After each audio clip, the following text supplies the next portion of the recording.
ಏನಕ್ಕ ನಮ್ಮ ಹಣೆ ಬರ, ಮನೆ ಕೆಲಸ ಮಾಡೋ ಪರಿಸ್ಥಿತಿ ಬಂತಲ್ಲ.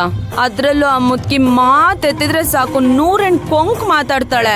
ಕೆಲಸ ಮಾಡಿದ್ರು ಮಾಡಿಲ್ಲ ಅಂತ ಬೈತಾಳೆ. ಮಾಡಿರೋ ಕೆಲಸನೇ ಮತ್ತೆ ಮತ್ತೆ ಮಾಡಿಸ್ತಾಳೆ. ಅಲ್ಲ ಅಕ್ಕ, ಈ ಕೆಲಸದವ್ರು ಅಂದ್ರೆ ಇಷ್ಟೊಂದು ಕೇವಲನಾ? ಅವರು ಮನುಷ್ಯರೇ ತಾನೆ, ಅವ್ರಿಗೇನ್ ಸುಮ್ನೆ ಊಟ ಹಾಕ್ತಾರ ಇವರು? ಅವ್ರು ಮಾಡೋ ಕೆಲ್ಸಕ್ಕೆ ತಾನೇ ಇವ್ರು ಊಟ ಹಾಕ್ತಾರೆ. ಈಗ ಜ್ಞಾನೋದಯ ಆತಲ್ಲ. ಅಲ್ಲ, ಕೆಲಸ ಮಾಡಕ್ ಶುರು ಮಾಡಿದ್ಮೇಲೆ ಕೆಲಸದವ್ರ ಕಷ್ಟ ಏನಂತ ಈಗ ಗೊತ್ತಾಗತೈತಿ ನಿಮಗ.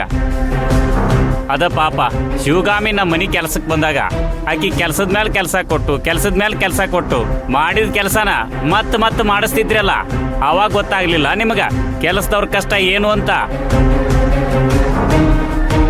ಕಾಲ ಅನ್ನೋದು ಚಕ್ರ ಇದ್ದಂಗ, ಒಮ್ಮೆ ಮ್ಯಾಲ ಹೋಗತಿ, ಒಮ್ಮೆ ಕೆಳಗ್ ಬರ್ತೈತಿ.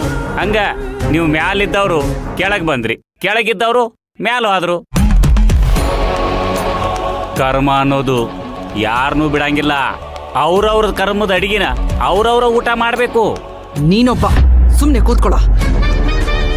ನಾವೊಂದ್ ಸ್ವಲ್ಪ ವೀಕ್ ಆದ ತಕ್ಷಣನೇ ಇವನ್ ದೊಡ್ಡ ವೇದಾಂತಿ ಆಗ್ಬಿಟ್ಟ. ನೋಡಿ, ನೀವಿಬ್ರು ಸರಿಯಾಗಿ ಕೇಳಿಸ್ಕೊಳ್ಳಿ. ಈಗ ನಾವಿರೋ ಪರಿಸ್ಥಿತಿನಲ್ಲಿ ಊಟ ಸರಿಗಿಲ್ಲ, ಬಟ್ಟೆ ಸರಿಗಿಲ್ಲ, ಹಾಗೆ ಈ ಕೆಲಸ ಮಾಡೋದಕ್ಕೆ ಇಷ್ಟ ಇಲ್ಲ ಅಂತೆಲ್ಲ ಹೇಳೋ ಹಾಗಿಲ್ಲ. ಹೇಳೋದು ಕೇಳಿಸ್ಕೊ. ಹೇಗಿದ್ರು ಅನುಸರಿಸ್ಕೊಂಡು ಹೋಗ್ತಾ ಇರಬೇಕು. ಪಾಂಡವರ ತರ ಅಜ್ಞಾತವಾಸದಲ್ಲಿದ್ದೀವಿ. ನಾವಿಲ್ಲಿರೋದು ಯಾರಿಗೂ ಗೊತ್ತಾಗ್ಬಾರ್ದು. ಒಂದು ಸಣ್ಣ ಸುಳಿವು ಸಿಕ್ಕಿದ್ರು ಸಾಕು, ಪೊಲೀಸ್ನವರು ಹಿಡ್ಕೊಂಡು ಹೋಗ್ತಾರೆ.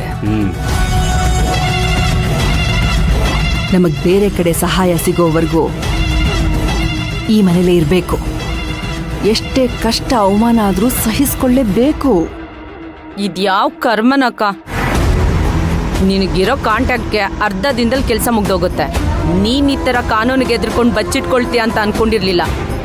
ಸುಮ್ಮನಿರ್ತೀಯಮ್ಮ, ನೀನೊಬ್ಳು. ಕೈಯಲ್ಲಿ ಕಾಸಿದ್ದಾಗ ಎಲ್ರೂ ನಾವು ಅನ್ಕೊಂಡ ಹಾಗೆ ಇರ್ತಾರೆ, ಎಲ್ಲಾವುದು ನಾವು ಅನ್ಕೊಂಡ ಹಾಗೆ ಆಗತ್ತೆ. ಎಷ್ಟು ದೊಡ್ಡ ವ್ಯಕ್ತಿ ಆದ್ರೂ ನಮ್ಮ ಹತ್ರ ಕಾಸಿದ್ರೆ ಮಾತ್ರ ಅವ್ನು ನಾವು ಹೇಳಿದ ಕೆಲಸನ ಮಾಡ್ತಾನೆ. ನಾವು ಏನು ಹೇಳಿದ್ರು ಮಾಡೋದಕ್ಕೂ ರೆಡಿ ಆಗ್ತಾನೆ. ಈಗ ನಾವು ಇಮೋಷನಲ್ ಆಗಿ ಪ್ರಯೋಜನ ಇಲ್ಲ. ನಮ್ಮ ಟೈಮ್ ಬರೋವರೆಗೂ ಕಾಯಲೇಬೇಕು.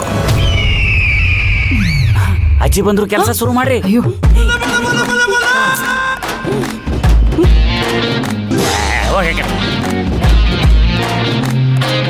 ಏನ್ ಮಾಡ್ತಾ ಇದ್ದೀರಾ?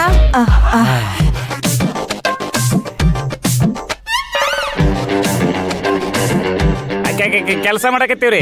ನೀವ್ ಏನ್ ಕೆಲ್ಸ ಮಾಡ್ತಿದ್ದೀರಾ ಅಂತ ನಂಗೆ ಚೆನ್ನಾಗ್ ಗೊತ್ತು. ನಾನ್ ಅಲ್ಲಿಂದ ಬರೋದ್ ನೋಡಿ ಈಗ ಕೆಲ್ಸ ಮಾಡೋರ್ ತರ ನಾಟಕ ಆಡ್ತಾ ಇದ್ದೀರಾ. ಇವತ್ ರಾತ್ರಿ ನಿಮಗ್ ಊಟ ಇಲ್ಲ. ಏನಿಲ್ಲ, ಕೆಲಸ ಮಾಡಿ ಸ್ವಲ್ಪ ಸುಸ್ತಾಗಿತ್ತು, ಅದಕ್ಕೆ ಒಂದ್ 2 ನಿಮಿಷ ಕೂತ್ಕೊಂಡಿದ್ವಿ ಅಷ್ಟೇ. ಈ ಕತೆ ಎಲ್ಲ ನನ್ನ ಹತ್ರ ಹೇಳ್ಬೇಡಿ. ಕೆಲ್ಸ ಮಾಡ್ಬೇಕಷ್ಟೇ. ಹೋಗ್ ಕೆಲ್ಸ ಮಾಡೋಗಿ.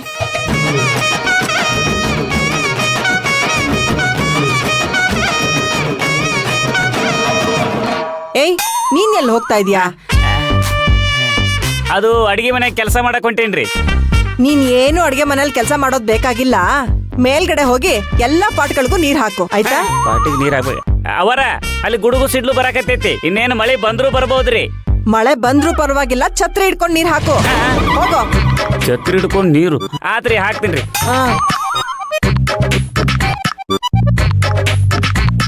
ಕೆಲ್ಸ ಮಾಡಿ ಅಂದ್ರೆ ಎಲ್ಲ ಸೋಂಬೇರಿಗಳಾಗೋಗ್ಬಿಟ್ಟಿದ್ದಾರೆ.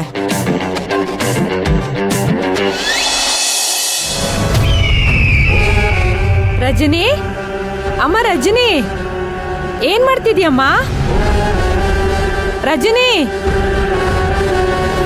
ಅಮ್ಮ, ಕೂತ್ಕೊಳ್ಳಿ. ತಗೋಮ್ಮ. ಮನೇಲಿ ಪೂಜೆ ಮಾಡಿದ್ದೆ. ನಿನ್ಗೆ ಒಳ್ಳೇದಾದ್ರೆ ಮೂಕಾಂಬಿಕಾ ದೇವಸ್ಥಾನಕ್ಕೆ ಬರ್ತೀನಿ ಅಂತ ಹರಸ್ಕೊಂಡಿದ್ದೆ. ಅದರ ಪ್ರಸಾದ ಇದು. ಕೂತ್ಕೊಳ್ಳಿ ಅಮ್ಮ. ಹಾ.